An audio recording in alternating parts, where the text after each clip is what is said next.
Burns's IQ had dropped to just 67, lower even than Homer's. A few days earlier, a secret meeting had been held inside the Statue of Liberty, where a deadly virus was developed. They placed the virus on the cat, allowing it to spread rapidly. But the residents of Springfield assumed it was simply a severe outbreak of feline flu. Homer quarantined the family cat and even prepared to burn everything the cat had touched, until Marge stopped him, explaining that a vaccine had already been developed. All right, we'll get the vaccine.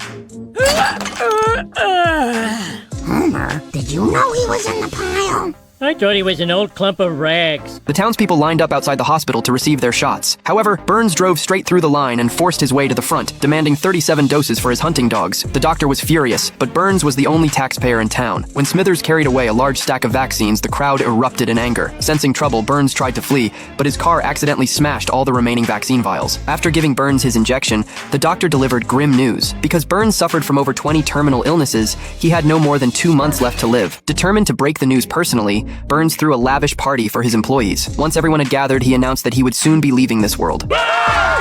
Instead of mourning, the employees were delighted. Enraged, Burns watched as they hurled oysters in their shells at him. In that moment, he realized how deeply everyone hated him. Heartbroken by the fact that he did not have a single friend, he went to a cliff that night, intending to end his life in his own way. Smithers rushed to stop him, but Burns had already leapt. Fortunately, a passing airplane caught him, but the pilot mistook him for an eagle and switched on the windshield wipers, flinging him back into the sky. What followed was a terrifying plunge back to Earth.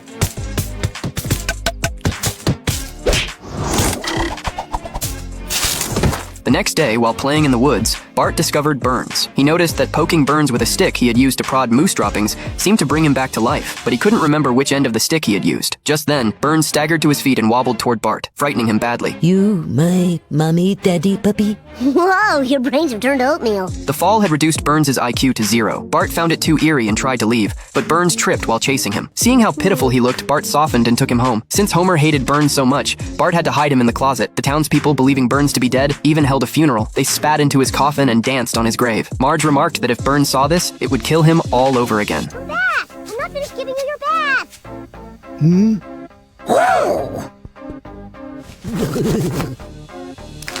Seeing that Burns now had the mind of a small child, Homer devised countless wicked schemes to torment him. Marge, however, insisted that the townspeople should decide his fate collectively. All those in favor of treating Mr. Burns the way he messed with us, say aye. Aye! Lisa stepped forward to defend Burns, but her words only provoked public outrage. After a town-wide vote, it was decided that Burns would be pranked every half hour. Homer lured him to a dangerous construction site with a carrot, hoping he would get hurt, but luck was on Burns' side, and he escaped unscathed.